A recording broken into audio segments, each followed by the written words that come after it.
Ronnie, I just wanted to talk briefly about like composition and writing your material. When did you first start writing lyrics and putting together your own songs rather than just playing covers? I think I always wrote songs, but I think what I never used to play them because I think I was frightened of something that I'm not sure what it was, but I was always frightened of. I think so. When you write a song, this is my comparison to like normal people that don't do obscure things like music. So if you were to write a journal or a diary, and then most people put it in the top drawer because they don't want anybody to read it. It's a little bit like writing down your thoughts and feelings for nobody else to hear, and then being like, I've decided I'm going to tell everybody. Like, you just wouldn't do it. You wouldn't do it, would you? You wouldn't do it, Nick, would you? No. No. I didn't think you would. You don't want. You really don't want to know what's inside my head. I asked you earlier what was inside your trousers, so it might have been a more fitting question. You could probably make a better... And I definitely, of all people, don't want to know that, so... You could probably make a better guess at that than you would have at the head, to be honest.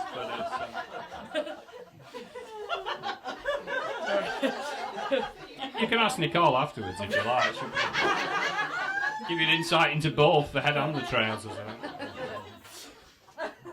Okay, so what was the first song you wrote? How old were you when you actually put a composition together that you thought, actually, I could play this? I kind of started writing these lyrics into sort of like songs, and they were sort of half songs. I don't really count them.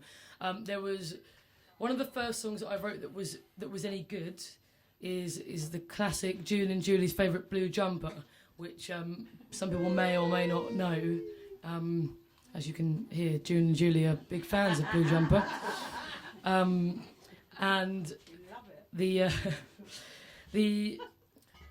There was a girl that I really fancied at the time. I'm about 17, so I've written a few songs that were sort of like not that great before and didn't really finish them. And then I was like, "Can I FaceTime you?" And she was like, "Can't. My mum and dad are in bed."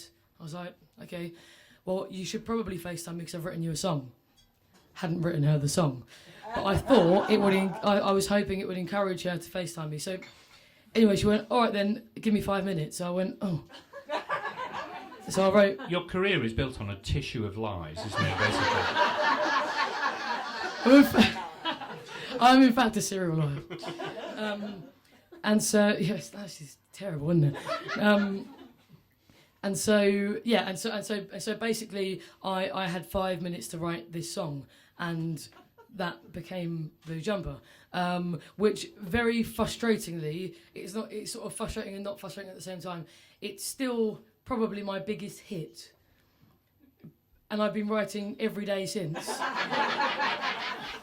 And it's actually quite annoying. And I have written songs that are probably technically better, but every time I go to the record label for like 10 songs, they always go, "Yeah, I really like that one Blue Jumper." So I always just think that's a reflection upon me not getting any better. But June said it's not, so it's not. Do you have a personal favourite amongst your songs? There's a few that I feel like with me it's more like the sentimental side of songs I write. So there's a couple that mean more to me than others. Sure. And not that they're the best songs technically, but I don't care. Sorry, that was really rude.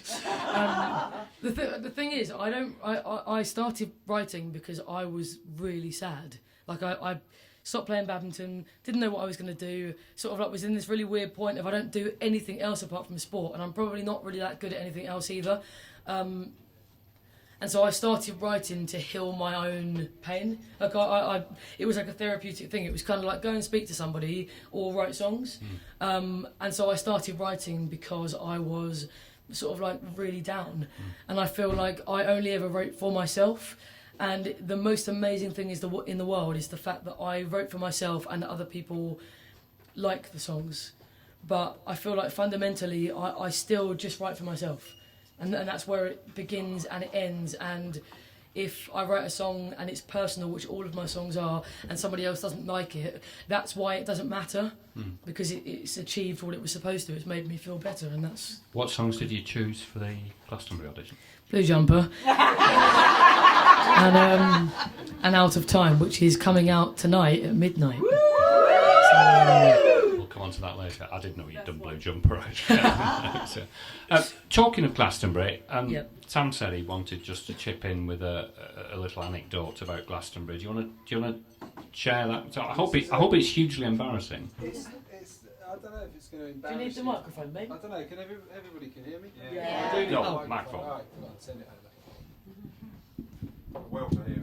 For those watching online, Sam may not be completely in shot, but That's all right. It doesn't matter. You don't need to see my face. It's all good. So, just going back to Marie's kind of background in sport, and there's this whole attitude in music that it's not. The music isn't a competition.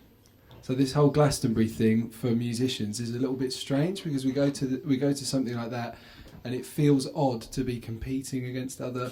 So. Moving on, I found Marie in the dressing room backstage at Glastonbury pacing up and down. Just pacing back and forward up and down this dressing room. And I was like, are you all right, mate? Like, she was like, no, mate, I'm not. I'm really stressed. I was like, what, just about the gig? She's like, no, I'm stressed because I really, really want to win. Like, really badly. You've got no idea how badly I want to win. I think I don't know if it's a background in sport or what, but... That was that anyway. Just a little story about Marie. thanks for sharing that. I then went on to announce. This is the story I thought you were telling. No, it wasn't that one. No. This is the funny one. Hang on. Come on, Sam, get it right.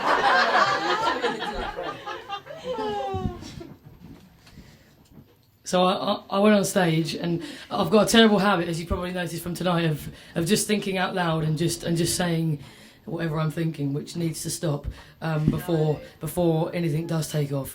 So I'm on stage, and I've gone on first as well. And I was standing there, and I went, "Hello," in that voice. "Hello, my name's Marie, 23. I'm really nervous, and I've just had to go for a nervous poo." And anyway, this one's called Blue Jumper. And then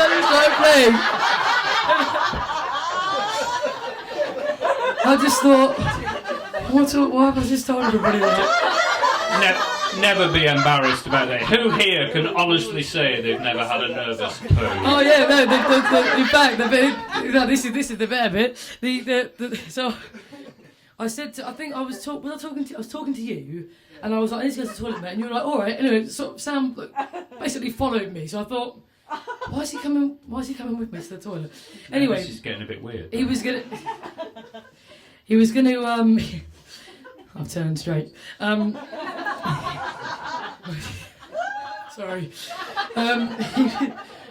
What he was actually doing was he was just waiting for me to come out because he thought I was going for a wee. I thought Sam was like followed me close to the toilet. Anyway. Then I'm in there and I'm thinking, I hope he's gone. And then about a good 10 minutes later, like a good 10 minutes as well, I come out and him and my manager are just standing there.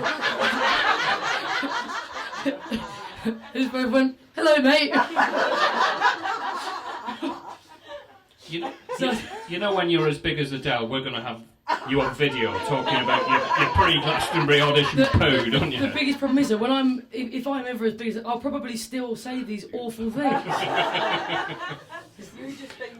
Listen, we don't have a lot of time. I want to give the people in the audience and maybe one or two questions online a chance to ask you some questions. So I just wanted to touch on, you were talking about your teaching earlier, and I know you do a lot of mentoring of young musicians and things in Hastings. You just want to talk us through that and how you started doing that and how that works. Yeah, so I work for this amazing company called Egg2. So one of the founders is here, Laura, and it's the most amazing project in the world because it's basically taking people outside of academic things and it's helping them to express themselves creatively. It doesn't always have to be music. It can be kind of anything really, but obviously my part in it is music, and I'm one of 4 mentors, and very sadly, I'm sure most of you knew Brad, who passed away a few years ago. And so it kind of means even more to everybody now than it did, which it meant everything to us before. But it's kind of like you audition, and the top 12 acts get sort of like 10 weeks of mentoring. I've got 2 of my mentees, and I kind of thought, to be honest with you, it's whenever I talk about it, I feel really narcissistic. And I always feel like I'm talking about how I help other people. And so I brought them along to hopefully maybe there's some questions that you wanted to ask them, or you wanted to ask them, that kind of like, rather than me telling you what I do for them, which just seems like a really weird concept to me, maybe if there's any you or the audience wanted to ask them instead. I think with me. I think with time, let's introduce the 2 guys, and if people want to chat to them about what you do Cool. afterwards, I think that'd be a nice thing to do. So you've got Xavier Ralph here, who's just signed to a small independent record label, managed and owned by Sam Woods here. So Zav, so how long have I been working with you? Like 2 years? So Zav was small and had a high voice, and now he's a man. We remember Zav from Fat Tuesday, 2018 in here. Squeezed between 2 of the kind of general guys coming round on Fat Tuesday. All of a sudden, I looked round and there was this like 12-year-old boy singing in the pub, and I said, "Let that kid with a guitar start." And then Nick pulled me away and said, "No, actually, he's meant to be here. He's part of the thing." And he was better. And I was just going to say he was better than 1 or 2 of the booked acts. He was really amazing. So he's obviously a talent to watch. So he's a singer-songwriter. It's been really since that Fat Tuesday. It's all been going really well, hasn't it? So lots of paid gigs, weddings, and weddings. He looks a bit young to be married. And Zav's somebody who came into the auditions with an original song that was absolutely was a hit basically at the age of 13. And I just thought, God, like, this boy is incredible. I think the best thing for me about Zav is that when you give him an opportunity, he just turns up. And that's really important. So I remember saying to him once, there's this recording thing, it's in an hour, and he was like, "All right, Maria, I'm just putting my jeans on." But he's one of those people who, when you say to him, "Do you want to do something?" he just says yes, and he just turns up, and that's why he will be a huge success. And he's also very good looking, as you can see, and very talented. So yeah, please do chat at the end if you want to know any more or where he's playing, because incredible. And my most recent protege, who is unfortunately far beyond my vocal ability and always has and will be, is Alice Creasy at the end there, who I'm sure many of you have heard, who's been accepted to Glyndebourne. There we go. Just kind of started gigging like around locally, with like a band. I've set her up with some of the people that I play with who now don't want to play with me anymore. Always the bloody way. You do something selfless and it always ends up ruining your own chances. But Alice is the most incredible singer-songwriter. Like, just the voice on that girl is like, I can't quite explain it. So when are you next playing where people can come and watch? I'm at Porter's on the 4th of August. She's at Porter's on the 4th of August. And this is another thing. The reason why I do so much teaching and mentoring is because places like Porter's took me 2 years of literally knocking on the door every day, giving him my CD. He used to throw it in, like George, who we all know, I love him now, but I used to turn around and he used to be throwing the CD in the bloody bin. And like literally, and then wondered why. Then I wondered why I didn't get a gig. And then there was this one time where somebody had pulled out, and he said, he called me up. He said, "Oh, I've tried everybody else, mate, and no one else wants to do it." And there's this gig at Porter's today called Cold Turkey, and it's basically after Carnival. And the reason why it's called Cold Turkey is because nobody ever turns up. So if you want to do it, then it's all yours. And I went, okay, yeah, I'll do it.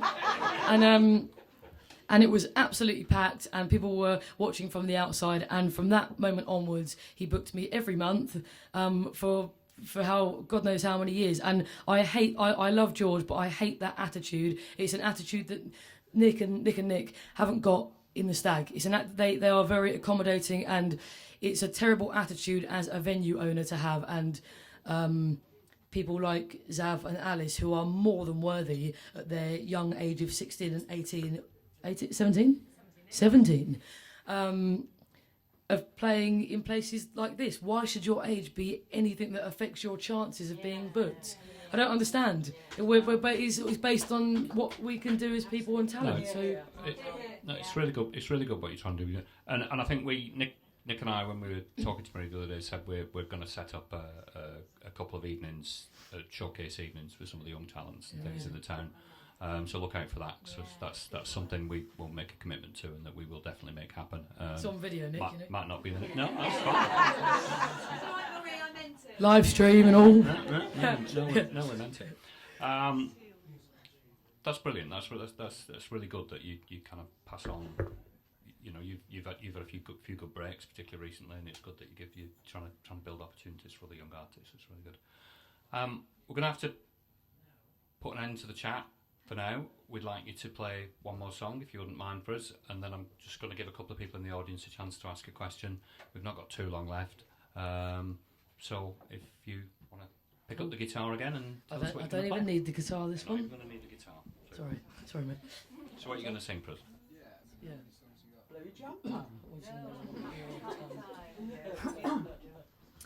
So this single comes out tonight at midnight, and it's called Out of Time.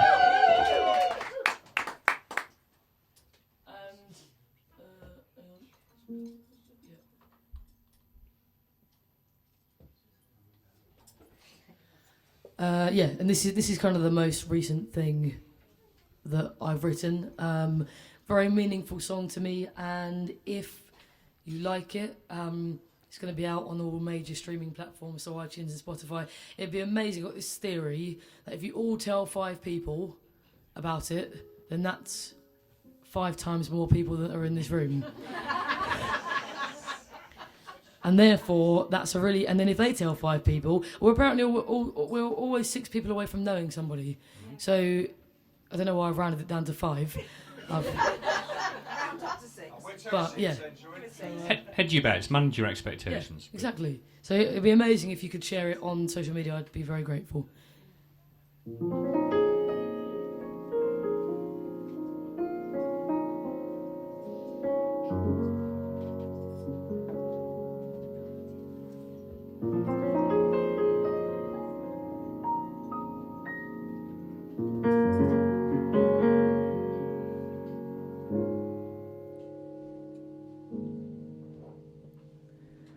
Did it to myself. There's no one left to blame.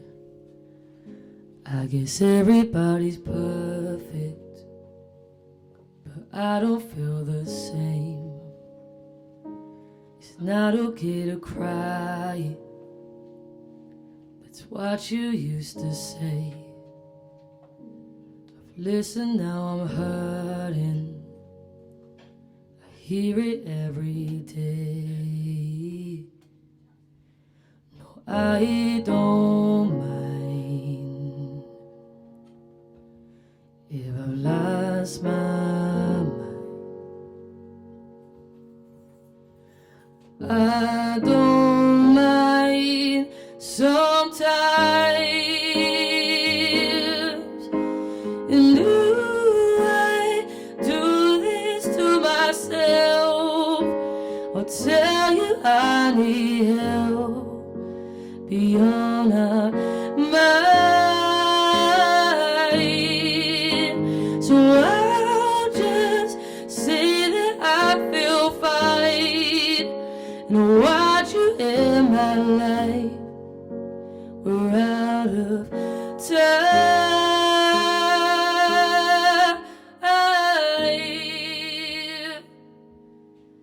Heard it all before.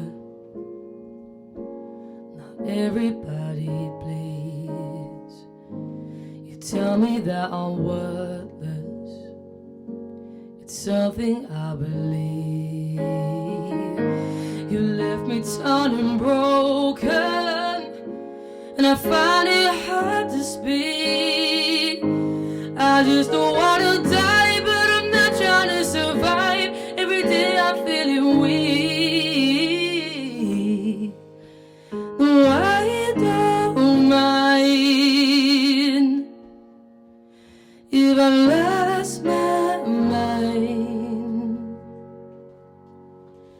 No, I don't mind sometimes. And do I do this to myself? I'll tell you I need help beyond a mind. So I'll just say that I feel fine and watch you in my life. We're out of time.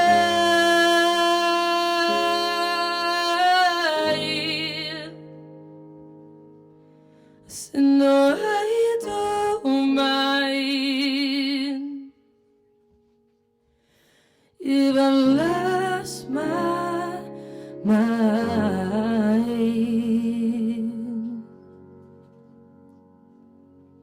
Thank you. Mr. Sam Woods on the piano as well.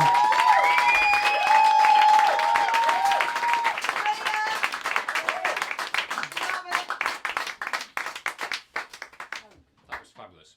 Brilliant. We will take a couple of questions from the audience, which so we've got time for. Has anybody got anything they want to ask Marie? Mum's going to her school prom.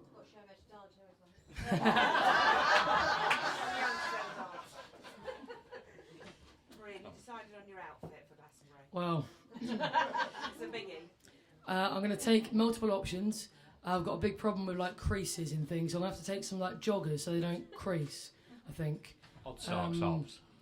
What's that? Odd socks. Oh no, odd wellies, Nick. Odd Obviously, mate. Odd wellies. I've got to get with it. Odd wellies. Odd wellies, yeah. Think they go. Any more questions? Yes. You say how much you admire Leanne Carroll. What other singers do you really admire? Somebody who's done a lot for me is Chris Macon, who's the lead singer of the Chandeliers, who you may have heard of. He's been fundamental and crucial to me getting where I am now. Leanne and Chris are the two people that wanted to help me when I was starting up, and it was very tough to know what to do and where to play, and they've always been my biggest supporters, and they still come and watch me at pretty much every gig, which is incredible for people that are at that level to still do that for me. So that they're my biggest inspiration. It's easy to say Stevie Wonder, of course, but he's not in my reality, and I feel like people that are in my reality are so important to me because they're the people that can help me the most. Great stuff. Okay, one more.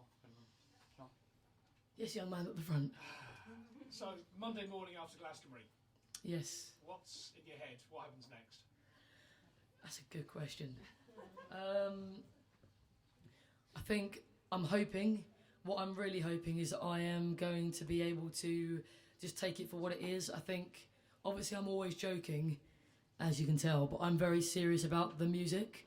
And that's something that I take really seriously and I want to do my best at. So I hope that I've managed to take in the moment and not let it pass by because I've been anxious or stressed or whatever I'm feeling, and take it for what it is. And hopefully I haven't got to take my own bloody pen along to the record labels.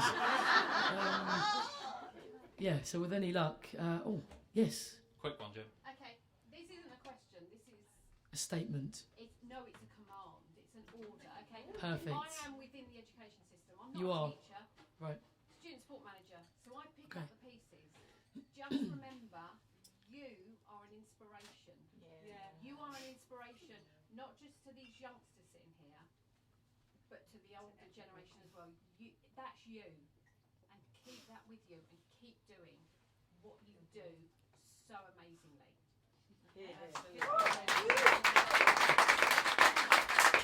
Hot flash. Thank you, that's really lovely. Thank you. Listen, I agree with what Jen's saying. You seem very grounded. You're managing your expectations. You're treating it as just one more step, one more. You know, it's the first rung of the ladder, not the top of the ladder. I think that's a great attitude. I think I speak on behalf of everybody sitting in this room and everybody watching you online. We wish you absolutely best of luck at Glastonbury. Have a fantastic time. Enjoy it. That's the most important thing. Have a great time. Enjoy it. Remember it. and come back a superstar. Can I close with one statement? Because I'll keep it short. Sorry. So when Brad died, the one thing there's a song that I've written called "Time Is a Thief." So one thing he always used to say was "Time is a thief," and I never ever understood what on earth it was on about until I've never seen him again. And he always used to say, "Time is a thief, don't waste it," amongst many other things in his wonderful American accent. And the point is that we don't get very long on this planet, and we get sort of like one chance to do something, and it doesn't matter what it is that you're doing. Just for you being here, you've done something incredible for me. That statement for me, like I can't. I'm sweaty. Is what I'm trying to say. You've changed my evening is made by that one thing.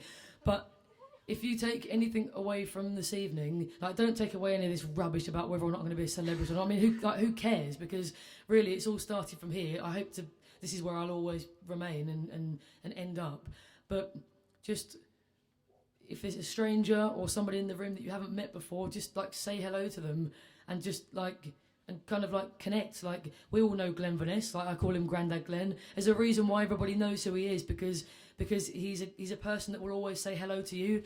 And so just say hello to each other because you don't know when somebody won't be here anymore. And that's really frightening. And when it's in your reality, which it is in mine, you don't realise what it's like. Some of you will realise what it's like, but you don't know what it's like for somebody who you never thought would leave this earth before you or so soon to never come back again. So value everybody in your life, stranger, family, friend, whoever they are, and just if you take one thing from today, it's that time is a thief and don't waste it. Super. Marie's going to play.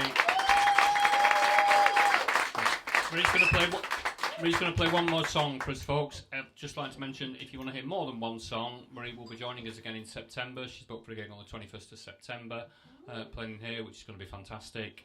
And this is the third of the 4 audiences. So if you fancy coming back next week, we'll be talking to Toby Borelli, better known as King Size Slim, about his music and about his inspirations. So do join us for that next week. And we've been really chuffed with how these things have gone and the turnout and things, so it is a format we'll be revisiting and talking to other Hastings musicians in the future. So I'm going to bugger off out the way and I'm going to leave the stage to Marie and Sam. They're going to play you one last song. Thank you.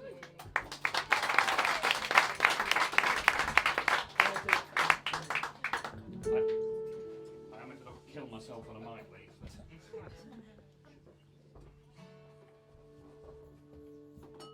This is an example of a song that I know is not the best thing that I've ever written, but it's probably the most meaningful thing I've ever written and ever will write. And this is a song about my best friend in the whole world, Amy, who's at the back. And it's easy to say that you've got the best friend in the world, but I have got the best friend in the world because some of the things that she's done for me, and I can assure you, the one thing that I wouldn't be is here. Not here as in like here playing to you. There have been many times where I've just thought terrible things have happened and I've wanted to give up, and the only reason why I've always just kept going has always been because me and Amy quite simply need each other, and without each other we're both not going to be able to function. So this is a song called Amy, and this is the answer to your question. This is the most meaningful thing I would ever write. Sam's never played it before.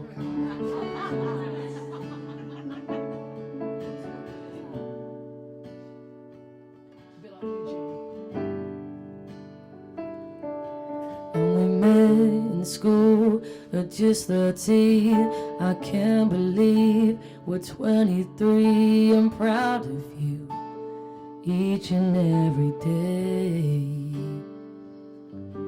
And the world would be a dreadful place without your bloody awful face. You make me laugh, so I'm here to say, oh, when you lift me up, if I'm to fall, my darling, you're so beautiful, my Amy. Oh, my Amy. Oh, when you try your best to up your core, your singing's bloody terrible, my Amy. No, my Amy.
was nice. That's not in the song, but that was nice. Oh, you met in school at just 13, I can't believe we're 23. I'm so proud of you each and every day.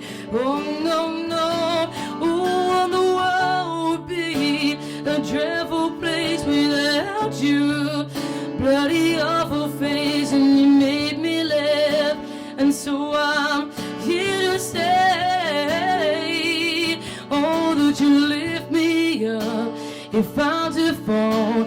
My darling, you're so beautiful, my Amy. Oh, my Amy. Oh, when you try your best to up your cool, you sing is bloody terrible, my Amy, my Amy. Oh no, so seal up and not proud, because we might go a little bit deaf. I'm all yours, but no doubt you're gonna find another bloody best friend with those eyes. Don't cry. Oh, I just hope that you realize, Amy, you're the sunshine in my life. Do do do do do day. Do do do do do day. Do do do do do do. Amy, you're the sunshine in my life. Do do do do do day. Do do do do do day. Do do do do do day. Oh, when you lift me up, if I'm to fall, my darling, you're so beautiful, my Amy. Oh, my Amy. Oh, no, no, you try your best to up your cool. Your singing bloody terrible, my Amy. You know, oh yeah. So seal up and not proud. Oh, because we might go a little bit there. I'm all yours, but no doubt, oh, you're gonna find another bloody best friend with those eyes. Don't cry, 'cause oh, I just hope that you realize that Amy, you're the sunshine in my life.